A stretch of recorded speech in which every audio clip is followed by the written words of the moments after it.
Ready, Freddy. Ready, Fred. Even though my name's not Fred. I've been called lots of names. Fred's not one of them. Fallon. I do know a Fallon. Shout out Fallon. Okay, ready for me to roll this? Slow yo roll. Oh, what was it gonna be though? I got it. Great. Okay, what do I need to say? Anything? I feel like you'll know when you're gonna I'll need just to chime in. Just like we're already in flow. Thanks, Grit. We're already there. I feel like flow is from Nemo. Yeah. The reflection? Is it that flow? Yeah. I'll be your reflection. How are you? Just mimic what I'm doing. We ready? Yes or no? Okay. Episode 35, Chapter 7. Episode 35, Chapter 7. Oh. Episode 35, Chapter 7. Get it? Daring greatly. Daring greatly. Brene Brown, shout out. Be money. I know exactly what sound you're making. Like that horn. Yeah. Rise Conference, anybody? Yeah, man. Okay, so all that to say. Episode 35. Daring Greatly, Chapter 7. This is the final chapter in the book. So we're wrapping up the chapter breakdown, and then the next week we'll start our interviews. Yeah, so don't be sad. It's not really over yet. Don't get mad, get glad. Oh, that trash can commercial. Trash Sponsor. bag. Yeah. All right, so. That was Lowry's last week. And glad this week. Okay. Chapter 7 is Wholehearted Parenting, daring to be the adults we want our children to be. Before you turn this off, if you're not a parent, this applies to anyone in any role. These are good takeaways. You can carry these to whatever pockets of life you would like to. So just because you are not a parent does not mean you are not going to benefit from all of this stuff.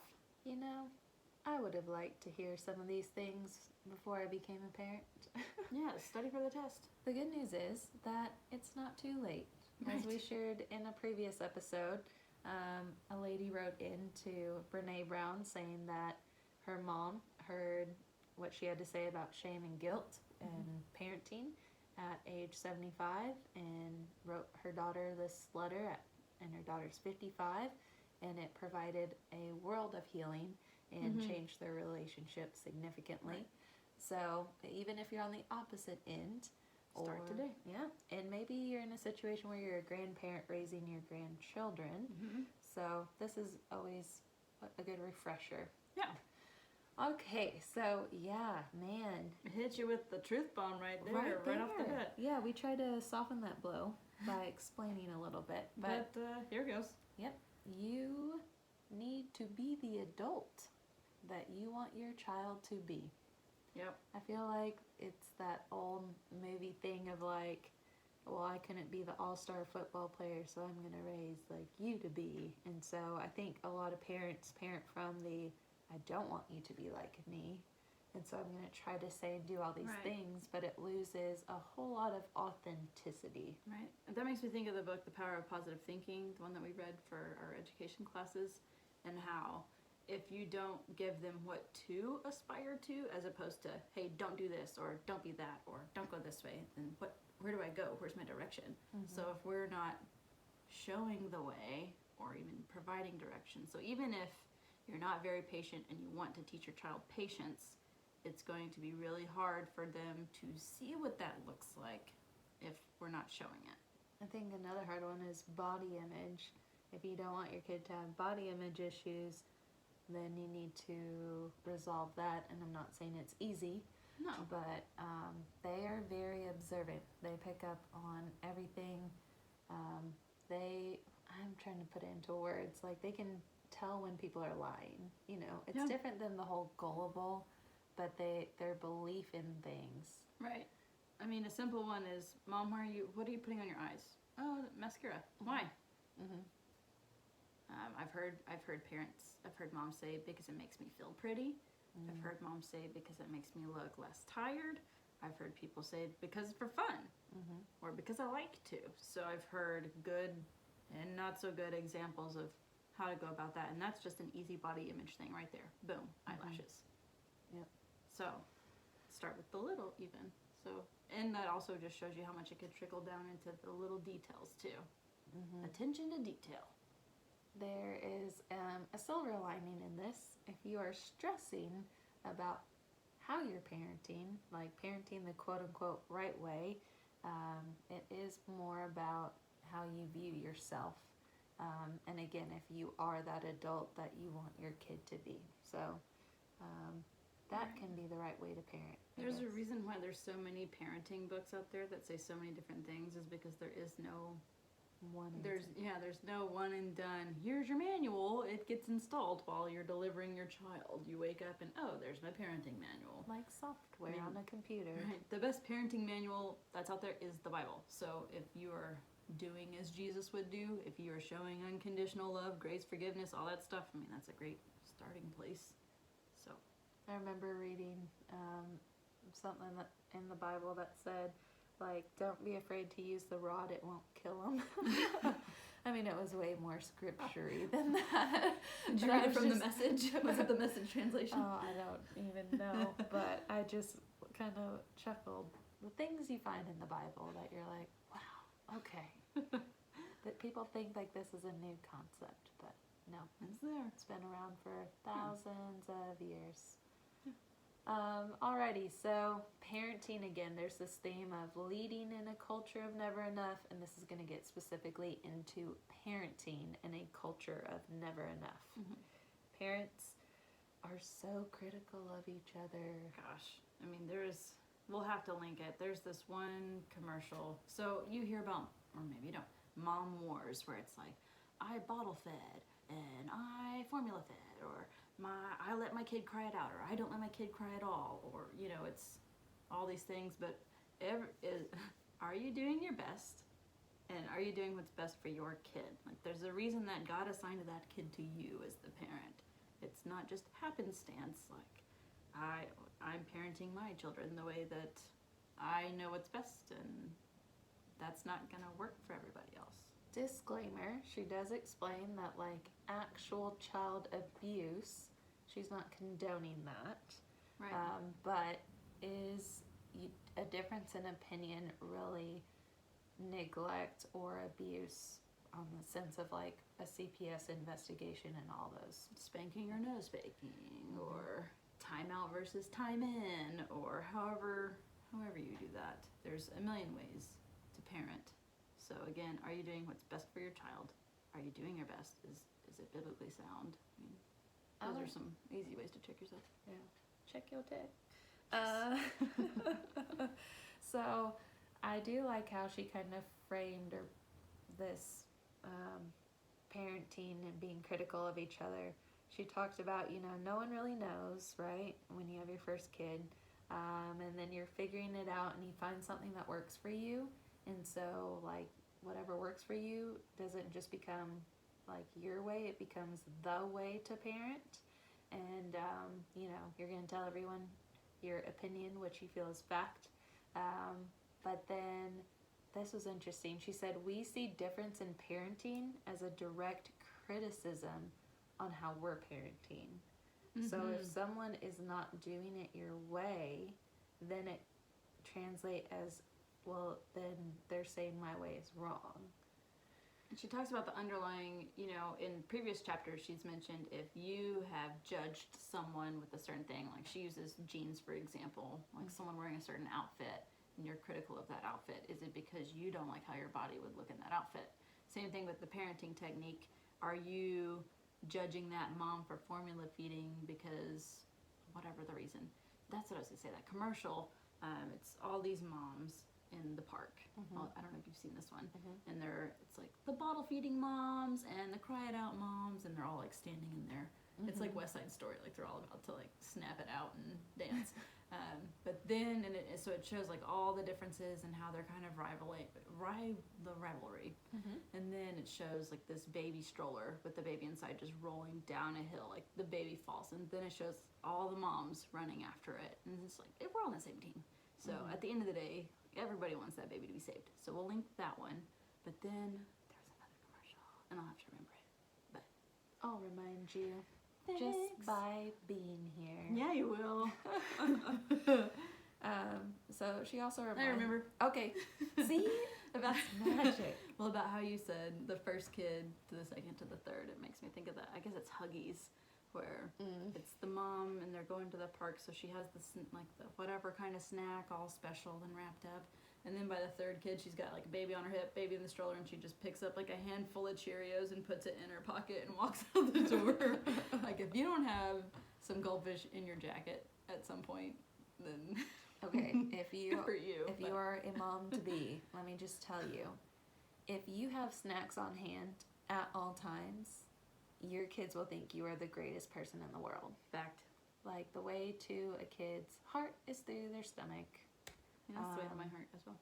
And by golly, if they see another kid with a snack or a drink, they instantly need one right that second. So, pick your battles. And it's like, if everyone just could carry goldfish, that would be good too. Because if I bust out with some pretzels, Farron, you bust out with some goldfish, suddenly goldfish, I need those. Like, but can I have some of her snack? I'm like, we're taking away from the other kid's snack. And then you're just like, take the dang goldfish. Be a cool mom friend and pack enough of the cool snack for your friends' kids, because they won't want their not as cool snack. And then you can eat that snack. Oh my gosh. Pack yourself a snack, because sometimes they're extra juicy. Like, they put their whole hand in their mouth and then put their hand in the back. So pack your own snack. Yes, that, and if you always get snacks that you like too, you're never hungry as well. Yeah. Win, win, win. Everyone's winning. Great. I do like that she reminds us that we're all kind of going through this uncertainty and self-doubt. We're doing the best that we can, and some people do it with a bit more pizzazz or confidence, but I would have to agree with that most of us are like, I hope I'm not ruining my kid. Yeah. Did you die? No. Great. Keep the tiny humans alive. Oh. Some days it's challenging. So again, part of this attacking each other also comes from, well, if I'm not the perfect parent, I'm just going to confirm that at least I'm doing a better job than you. That is dangerous. Yeah, so I've tried to explain this to my daughter lately, that a lot of times when kids are being like mean or might have behavior outbursts at school, there's like a reason. Yeah. There's something going on, they're going through a hard time, and that's how they're expressing their frustration. And so there's been a couple like Disney movies we've watched where the bad guy like was actually having a terrible time at home. Anyways, and she's like, "Oh, Mom, you're right." I was like, "Yeah, thanks, Disney. You proved me right." Well done. So count it. Well, that just makes you fall into the comparison trap, and nobody wins in the comparison trap. Nope. Ever. So the more you're like, oh, well, at least I got this going for me. Okay. So just be very careful. It's easy to fall into that trap, especially if you're exhausted. You've never done this before. You're doubting every move you make. So there's that. In case you didn't think parenting is important, she talks about our worthiness of this feeling if we're enough or not begins with she calls it your first family, so the family you're born into. And we learn how to engage with the world as children, and that will then set us on our course. So some examples are, if kids have to act out to get a parent's attention, by golly, then that's what they're going to do with in a bunch of different social situations, school, church, whatever. If they've learned that if they throw a tantrum, they get their way, they're not doing it because they want to be bad. That is how they have learned from a behavior standpoint. If I want to be fed, if I want my mom to pay some attention to me or interact with me, I have to be bad. They don't even know at that point it's bad. They just know that that's the action to get what they want. Right. And then you get into a different structure where that's not okay to do in that, or they don't know the hidden rules. That's a hard transition for a kid who is allowed to do certain things at the home, and then at school it's suddenly not okay to do. And that disconnect is really challenging on a kid. Yes. Like little boys peeing outside at recess. You can't. My dad pees outside every day. Yeah, I mean, you can't public do indecency, that. son. Sometimes, It's illegal. like, they, like, start dropping trowel before they're actually in the bathroom. And oh my gosh. It's, Just wait. It's cute when they're little. So yes, my biggest, just side note for freezies little here, I think people wait sometimes a little too long to start talking to kids about expectations, or that's not what we do, or this is what we need to do. They'll be like, well, they're only 4. And I'm like, oh man. 4-year-old can learn right and wrong. Or procedures. Well, and so many people, like, when they understand what you're saying. Mm-hmm. And, like, as a parent, you'll know that when they consistently know what you're saying.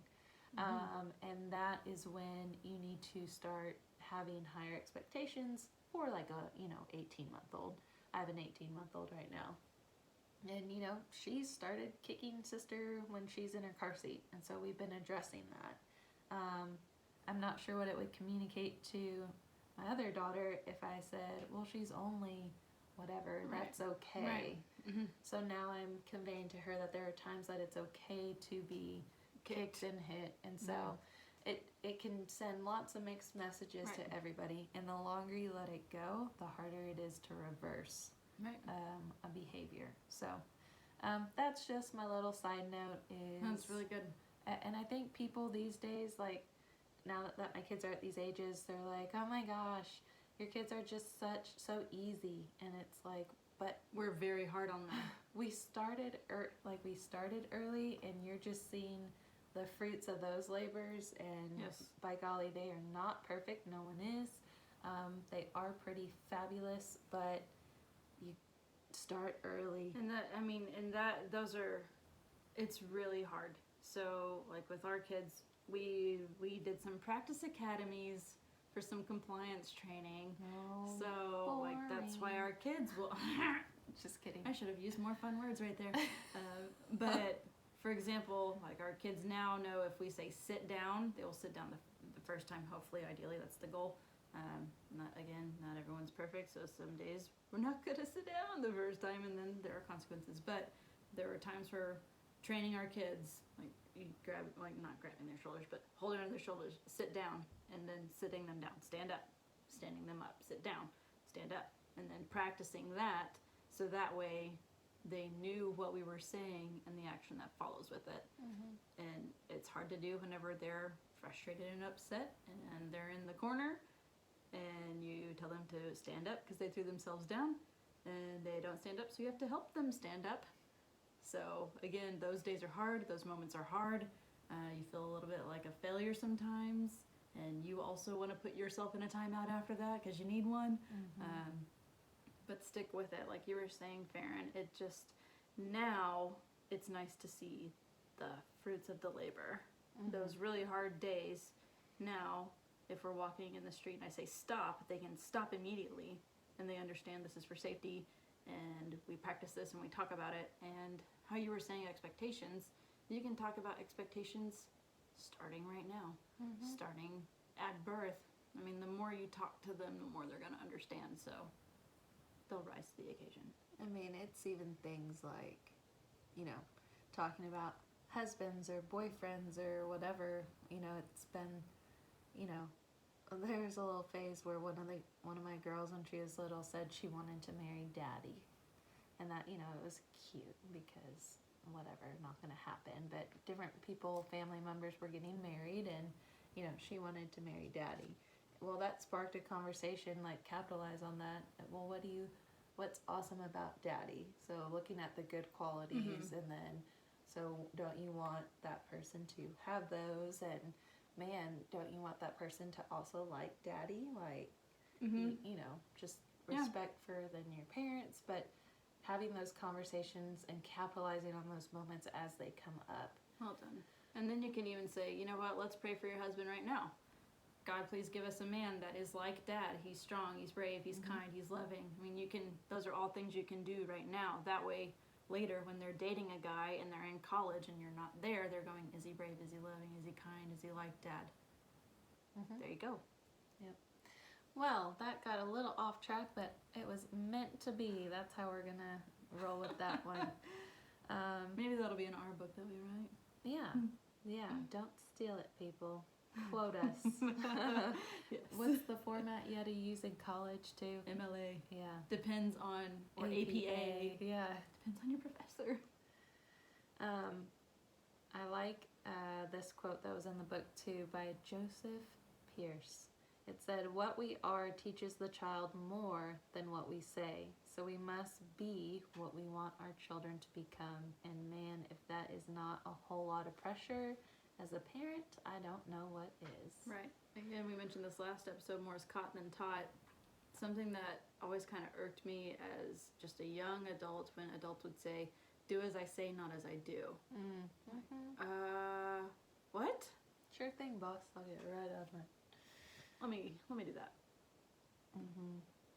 Another point that Brene Brown makes in this chapter is she says, if we want our children to love and accept who they are, our job is to love and accept who we are. And this is a good point to say that, again, that this is not easy. No. We are both I'm just thinking of all the things that I'm struggling with right now. Like, I want my kids to love this, and about them, but I don't love that about me right now. Well, we are both for therapy. We both think that is a good tool to have. If that's a weird word, just say counseling.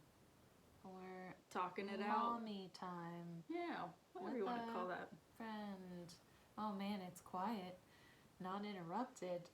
It is mommy There time. you go, yeah. Get a coffee You on can the vent way. about whatever you want, judgment free. Yep. Confidentiality. Yeah. If that's not a promote, I don't know what is. Yeah, so again, that's just, a lot of that does take reflection, the power of reflection. We talk about that in our 15 Invaluable Laws of Growth series, about how you need to stop and constantly reflect. So what is it about you right now that you're struggling to accept? Or what is it about you that you're loving right now, and how are you pouring that into your kids? Which leads well into the next part of the chapter where she talks about understanding and combating shame. So wholehearted parenting is not having it all figured out and then passing that wealth of knowledge on to your kiddos, but it's learning and exploring together. So example tonight, Brianna got a Lego set. And From Santa? Her birthday. Oh. Yeah, it was her birthday recently. And so she gets really frustrated. She wants to do it by herself, and she can do a lot of it, but she tries to skip a few pages and just look at the picture and figure out the parts instead of going page by page. Right. So she's usually in the wrong. And so Jacob came over to help her, and he put it together, and I guess I wasn't right there, but I guess it looked right. But then a few steps later, it was wrong because the next pieces didn't fit. But Brianna figured it out on her own. And Jacob kind of watched her taking it apart and like, oh, God, here we go. I'm going to have to come fix it again. And then he went over and he's like, oh, what? And then he realized that she had fixed it. And he said to her, I'm sorry, I was wrong. And it was like, oh my gosh, modeling like your ability to say that. Yeah, that's a you're huge wrong. deal. Yeah. But we try to do that all together. I've really tried to teach my girls to respectfully voice when I've misinterpreted a situation. And so just being vulnerable as a parent while still holding a respectful authority position. Yeah, and like she said, it's not having it all figured out, because 0 people have it all figured out, even the experts. It's not figured out. And I love the whole being vulnerable and apologizing when you've messed up. That's a huge deal. A lot of research backs that as well, being able to say, like, mommy makes mistakes too. I'm really sorry if that hurt your feelings, or that I built it wrong, or whatever it is. And that just builds trust too. And nothing is wrong with learning something together. Like you were talking earlier about patience. If you're working on patience and you're trying to instill patience, that means you're going to have to grow your patience as well. I love it. Working on it. Same.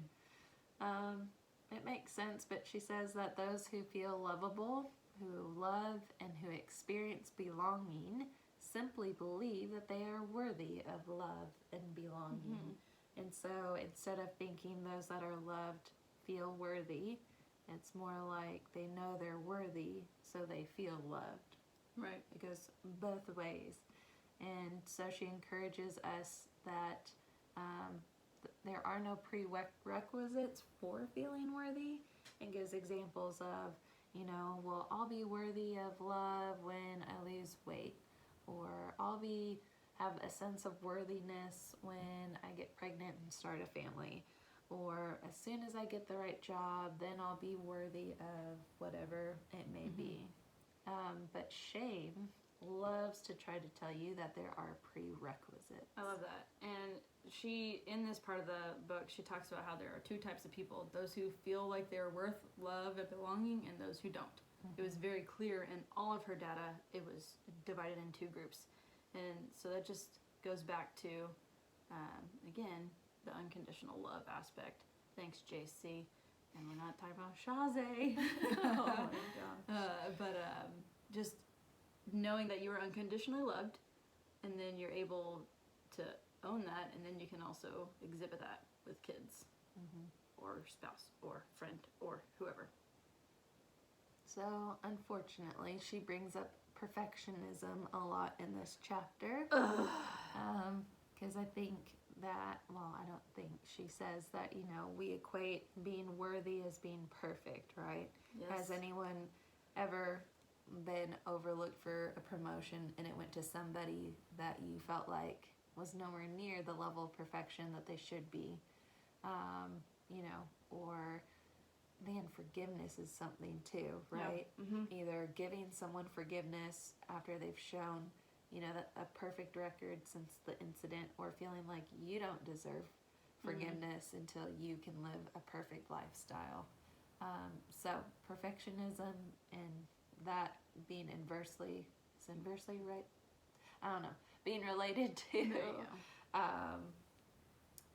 being worthy. Yeah, that and makes sense. giving grace, throwing that one in there too.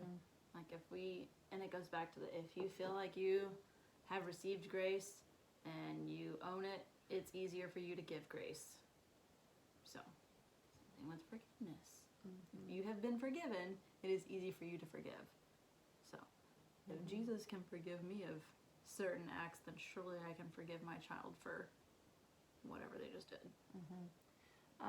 I've been aware of this personally, and I just wanted to reiterate this point that she talks about perfectionism. I can say that word. Let me try again. Perfectionism. Well done. Is teaching them to value what other people think over what they think or how they feel. It's teaching them to perform, please, and prove.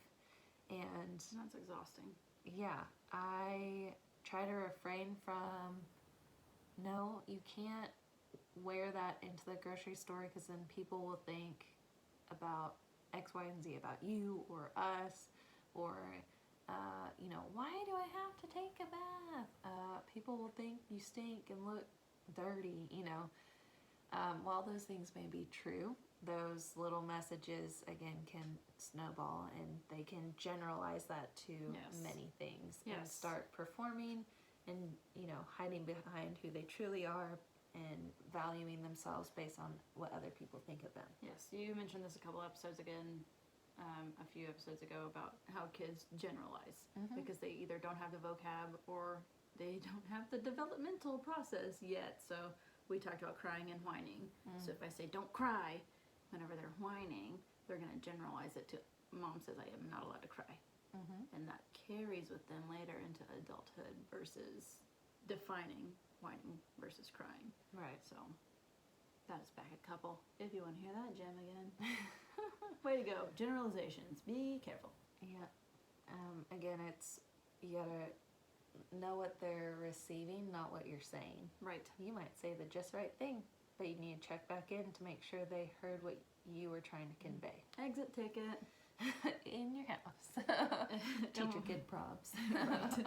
Mom, I don't want to do another exit ticket. Yes, just repeat back what I said to you, please. Mm-hmm. And we talked about that we've talked about that in a couple of episodes with the Joy-Filled Marriage and with David about what I'm hearing you say is this, this, this. So again, those sentence stems are game changers. So after a talk or after a lesson or whatever. Okay, so what I'm hearing you say is that I need to forgive her for taking my toy because blah, blah, blah, blah, blah. So. Mm-hmm. Not, I need to forgive her because you like her more than me. And because you told me to. Yeah. Because I want dessert after dinner. Lord. Brene shares a story that Oprah shared. Oprah interviewed a lady by the name of Miss Toni Morrison. And she talks about the messages that we get about who we are when a child first walks into a room. So if a child walks into the room and the first thing we're doing is looking them up and down because their clothes aren't the right clothes. Yep. You know, they're excited to see us and we're like, what are you doing? What are you wearing? Yeah. We are communicating that we value their appearance over them. Yep. If it's, you know, a behavior thing, if it's, you know, gosh darn it, you're tired, but the kid sees your tired face and they associate it with who they are. Mm-hmm. So she just encourages that you greet children with a smile. It's that initial walking into the room, first impression. And so after reading that, I was like, man, I'm usually needing to finish one more thing when my kids come into my classroom after school. So I'm trying to be way more intentional because I can usually hear them coming from a mile away, Right. like a stampede. And I try to like tell myself, okay, here they come, smile, deep breaths, hi. Yeah. Something we've done at our house, so I usually get home before Morgan does, and I pick up the kids. So whenever we know Morgan's coming home, I'll get the kids ready, and they'll run at the door when Morgan walks in, like, Dad, woohoo! And so we always have made it a big thing, and now they do it on their own. And the bonus is when I come in late, they're like, Mom! I'm like, yes! The payoff! You trained them for you. So, I mean, and even when your kids run up to you, what if they were like, what are you wearing? Instead of like, hey, I missed you. You want that too. So, or with your spouse, with your boyfriend, with whatever. If they're like, hey, oh, you must have had a long day at work. Instead of, hey, babe, how are you? Like, yeah, even with your bestie. hey, babe, how are you? Hi. You're looking fly over there. Oh, thanks. Yeah. So she goes on to say that we have a lot of influence over how our kids think about themselves and their struggles.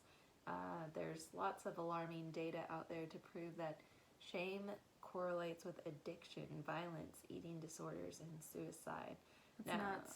And while that's like maybe not an aha moment, if that doesn't sell you on the importance of combating shame with vulnerability, I don't know what will. Right. Even if it's not for you, if it's for, again, the people you mentor, lead, or birthed, or help raise. Well, and I like that. So whenever it says shame correlates with addiction, violence, whatever. Addiction could even be like, I'm addicted to social media likes because I'm attention seeking, because I need to know I look good, because every time my mom greeted me, it was, what's wrong with your shirt? Or you're not matching, or whatever. So now I need to get that affirmation somewhere, and it fuels me. Yeah. So that could look a lot of different ways too. So again, we don't do it perfect at all. And all the nuggets of gold we're telling you now is because we screwed up a whole lot. And so there we go. That's why it sounds so great. But we definitely don't have it all together either. No. So we just share what works. And when we think of a whoopsie that we can tell, then we'll do it. Yeah. Statute of limitations aren't up yet. Yeah. Alrighty. Okay, so what was that all we were gonna say here? I don't know. That's the end. That's the end. This is the song that never. Oh my gosh. It just, the last thing I had noted here is it says our childhood experience of shame changes who we are, how we think about ourselves and our own sense of self-worth. And it's really, again, kind of hard to come back from that, especially on your own, and especially if, you know, a kid stays in the same family environment, same town. Not many people disown their family, so. Or even if a trauma occurs at a certain age, depending on the type and severity, they're kind of locked in at that mental age, so they'll have a hard time growing from there too. So again, my counselor taught me this thing that I'm working on this week. So she talked about talking to your inner child and how deep down inside everyone, you have an inner child. So think about what you did as a little kid, your happy space, whatever that was. So in my head, I'm like, cool, me climbing a tree in the backyard, shimmying up that thing. And people would climb the tree with me and we'd chat and all that stuff. So that was my mental image to kind of go to. And whenever you need to think about whatever event that was that you're facing or struggling with, that whether it was in childhood or whenever it was, and you need to get on level with your inner child, turn toward them, and then tell your inner child what you needed to hear at that time. Mm-hmm. So if it is a kid who's now struggling with the social media addiction of needing likes to find self-worth and how they feel, if you imagine your inner child, turn towards the inner child, and what would you tell that kid? Like, you're loved no matter what you're wearing, or whatever that is that fills in the blank for you. But so that is, Kelly, if I butchered that, please fix it. But that's what I'll be writing about, so you'll tell me it's wrong next week, I guess. But that was interesting. Very good feedback. I might totally erase that part. I don't know. I Don't. feel like I was rambling. No, you were excited to share what you learned. Keep it. All right. The next little part talks about minding the gap. Supporting our children means supporting each other. Essentially, like, if you really are for the future of this world and kids, then we need to work together, support each other. Same team. Same team. The last little part is called minding the gap and belonging, and I thought this was really interesting. She interviewed a bunch of different age people, including middle schoolers, and talking about the difference between belonging and fitting in.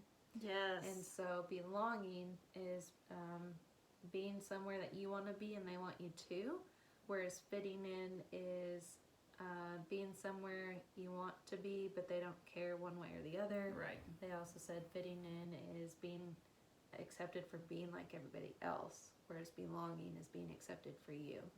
And the most heartbreaking part of this to me was when kids shared that they didn't feel like they belonged at home, or that they didn't fit in.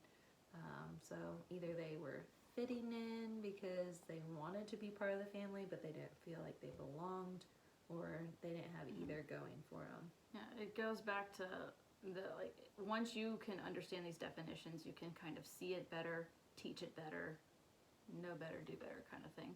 So if you, fitting in versus belonging, that was very interesting to hear, especially from middle schoolers. I mean, I think everybody hated middle school. I can't think of one person who was like, man, I thrived in middle school.